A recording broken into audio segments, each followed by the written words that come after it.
All right, let's continue a little bit more. Again, my defense of what I'm saying about the anti-missionary movement. I want to clarify what I'm saying. I'm not saying that I support Christianity. What I'm saying is that I'm a pragmatist, and I recognize the world that we live in. And I'll tell you something. I remember in yeshiva, I mentioned something about Toldos Yeshu, right? Which, those who don't know, Toldos Yeshu is, I would say, a pseudo-medrash. It's not a real medrash. That, claims to be, it's pretty much a, it's a parody of the Christian Gospels in a certain sense, and it's a polemic work against the foundation of Christianity, presenting itself as a historical record that this is the real story of Jesus. It's not an actual historical document. It's culled from some authentic Chazalic sources, some authentic Midrashic sources and Agadic sources. However, it's generally understood that the passages, for example, in the Gemara that were removed by the censors, were not talking about the actual Oisei Ish, the Yashka that the Christians revere and worship, etc. Mostly because historically he wouldn't fit in that part of history. And this was the answer not only that me, Joe Kolakowski, I'm giving, but the Baal Tosfos gave when they had the vikuchim, how do we say in English, the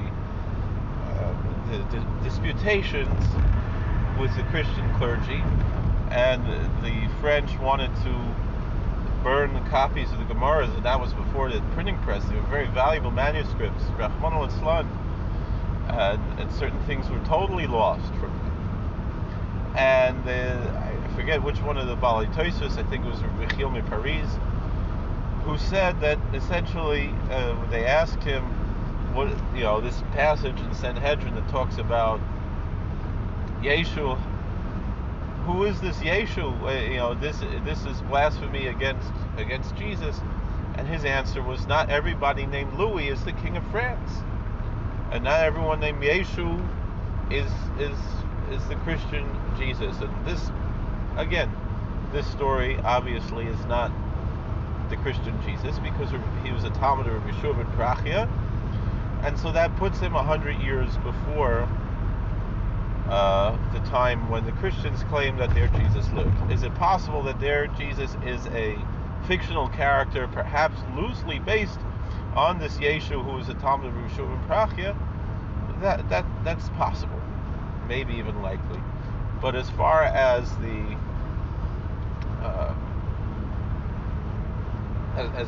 this being the same person, it's definitely not. But then later on there was the Toldos Yeshu that kind of extrapolated from that, added to the story as different versions of Toldos Yeshu, which were all widely available on the internet,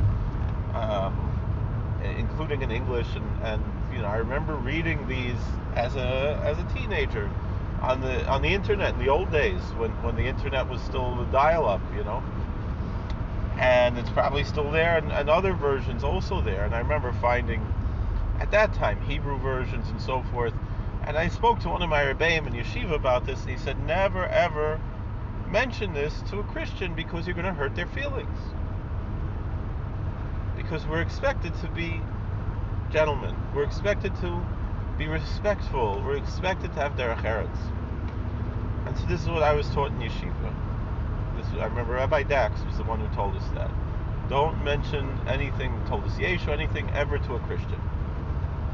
So alachas kama v'kama that someone is going through with the intention of rescuing Jews who might be misled by these missionaries who are indeed problematic and dishonest and unethical. So Tuvia Singer, he means very well that he wants to have his apologetics to disprove the nonsense that is the books that the Christians added to the Bible. With all due respect to my Christian friends who I love and respect, but at least from a Jewish perspective, that's how it is, and I believe his apologetic arguments are strong. Although there are issues with some of them, but I've looked for decades already now at his arguments and at Mr. Siegel's arguments, who was my teacher, and then the arguments that the missionaries had to try to refute their arguments. And anybody who has any seichel and is not biased, who has any cognitive function and logical reasoning, would see that the apologetic arguments from the Jewish side are much stronger than the apologetic arguments from the Christian side. And in general, most honest Christians, in their approach to their faith, stated just as that at a certain point, one must just simply have blind faith and accept their dogmas, because not everything can be rationalized.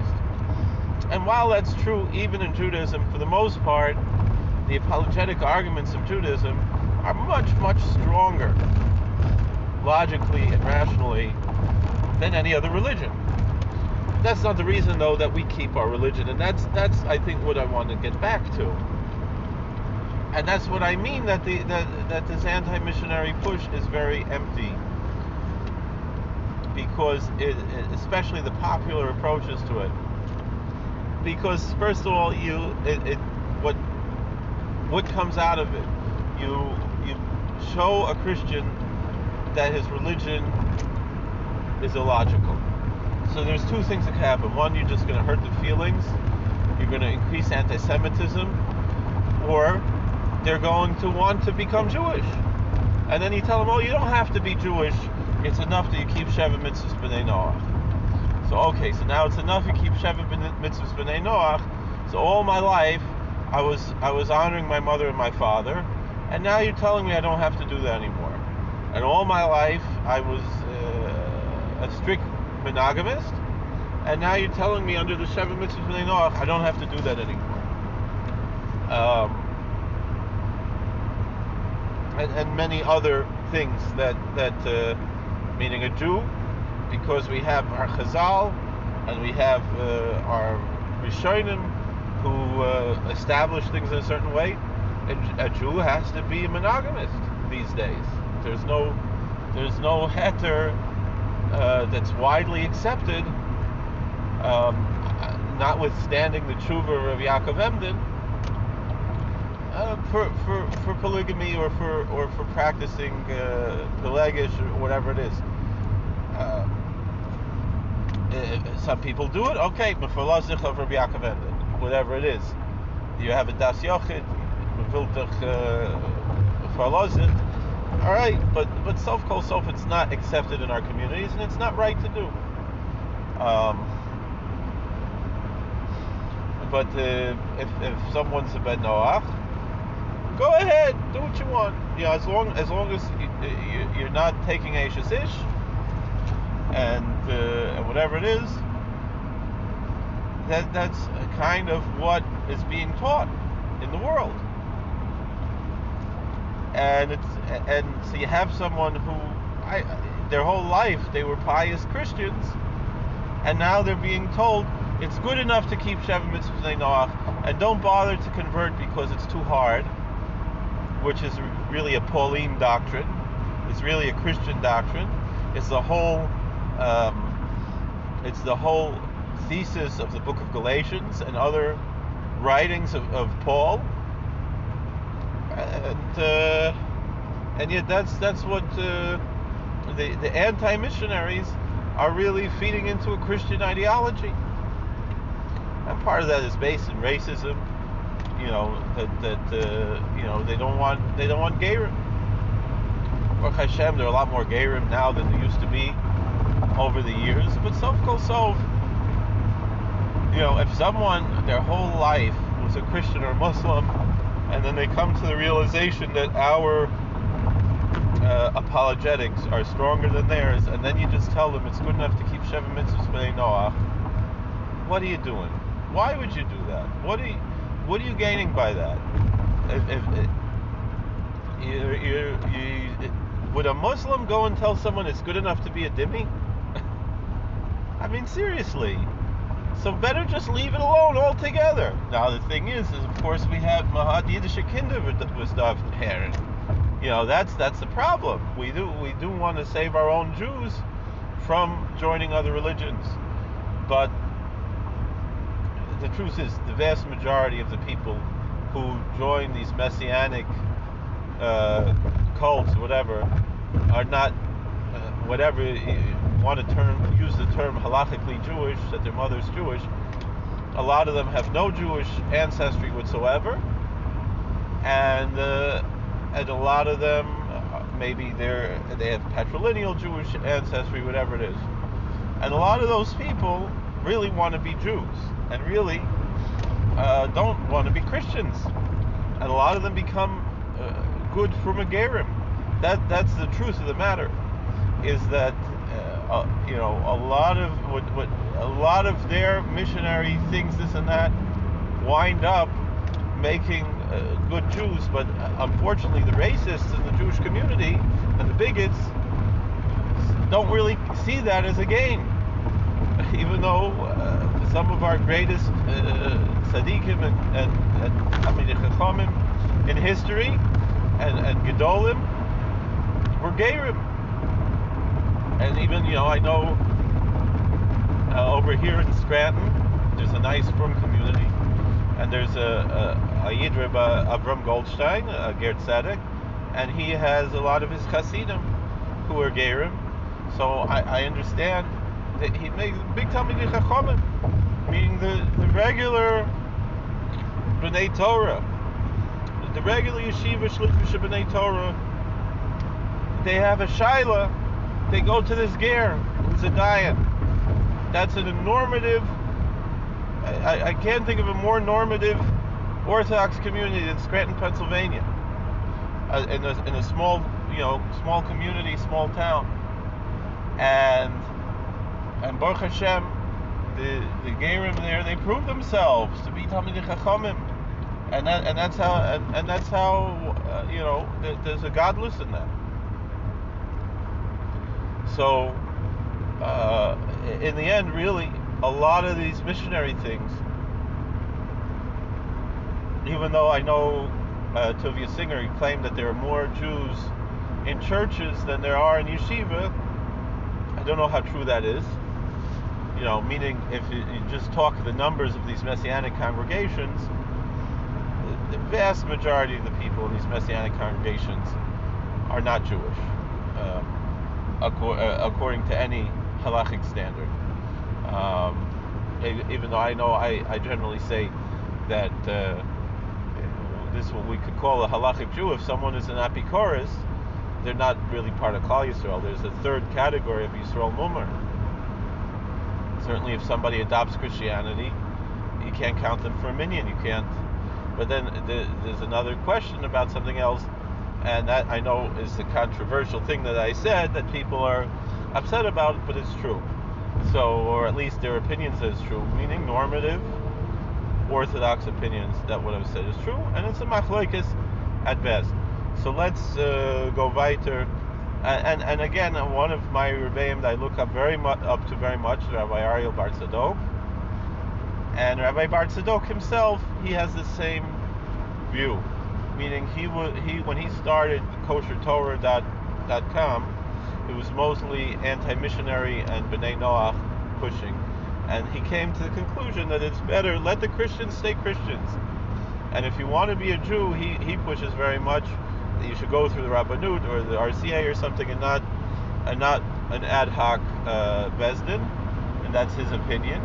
And I've discussed it with him, and he said, and I told him, I said, I don't believe in the politics. He said, well, we live in a political world, and all right, Elu Velu, he respects me and I respect him, but he, a lot of his approach is what I have adopted in this matter. It's not really just the influence from Usher Meza, who I know Rabbi Bar Tzadok disagrees with, but respectfully disagrees with, and says, I don't understand why people hate him so much. He seems like a normal frum Jew, and almost every time I talk to him, it comes up this question of Usher Meza. And I don't know why he's that important either. That he needs that answer. But he says he seems like a nice, normal, frum Jew, and he respects him, even though he disagrees with some of his views of Kabbalah and conversions and things like that. And he says maybe he should be more careful about this idea of self-conversion, which he's stepped back a little bit about it, even though, again, whatever it is, it's based in halachic sources as well. You could say it's a das yochid, whatever it is. But we find the idea already in Chazal.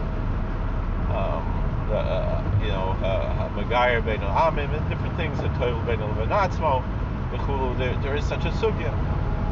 And but anyway, I know Reb Usher's approach to that is if you live somewhere where you can't convert and you really want to do this, you can do that, but it's the right of the Jewish community to say that we reject this conversion and to demand another conversion.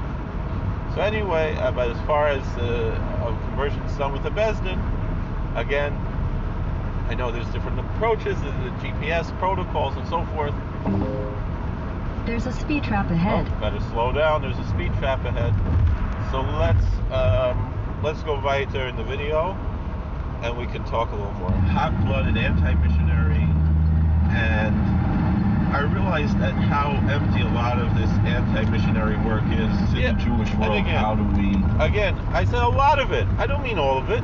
I recognize that there is value in the anti-missionary work, but there has to be more nuance to it. And a lot of it leads to bigotry and hatred, and that we have to divest from that. All right. Interact with these things, but I mostly take my views on interacting with these other faiths in the sense that I recognize it's not mine. I am Jewish, and Judaism is my religion, 100%. Rabbinical, classical, Orthodox Judaism, I believe to be 100% the true faith. But I get inspiration from teachers of other faiths, whether they be good. And I do, and I'm being honest. I mean, I love to listen to Fulton Sheen. I love to listen. Does that make me a Catholic? No. All Jews listened to Fulton Sheen in the old days. Fulton Sheen had a much more of a Jewish audience than he had a Catholic audience, and I love to listen to, and including Orthodox Jews listen to Fulton Sheen. I love to listen, to Alan Watts. And I might not like his politics. I might like Fulton Sheen's politics better than Alan Watts' politics, but I love to listen to Alan Watts. I listen to the Native American speakers and to the Muslim speakers and so forth.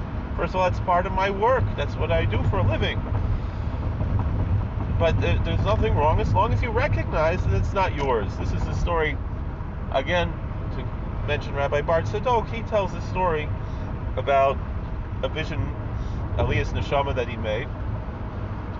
And he describes the different aspects of this very important vision that he had when he made Aliyas Neshama.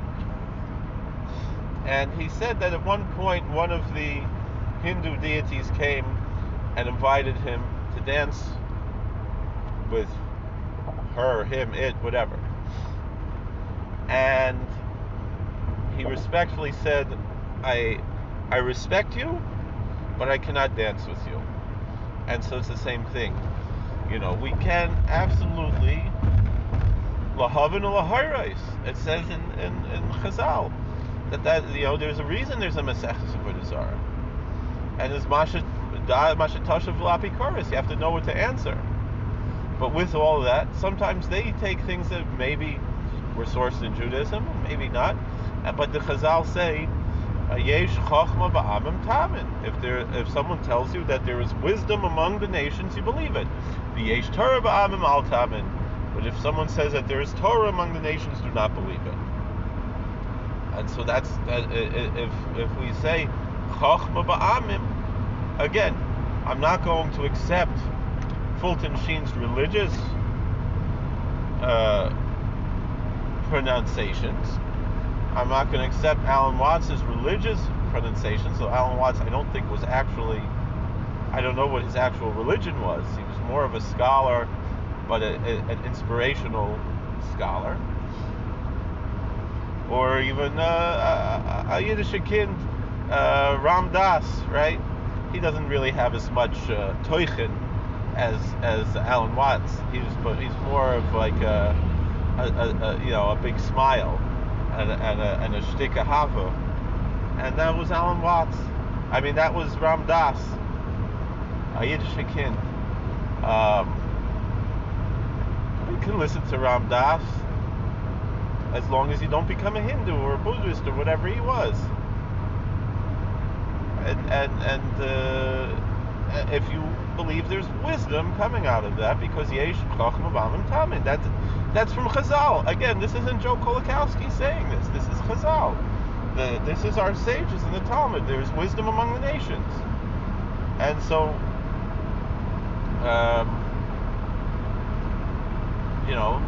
I remember in yeshiva, one of the guys, he said he wants to be a rabbi, he wants to grow up, be a rabbi, and he's going to Madison Square Garden to go hear Joel Osteen, because he wants to learn how to be a good preacher.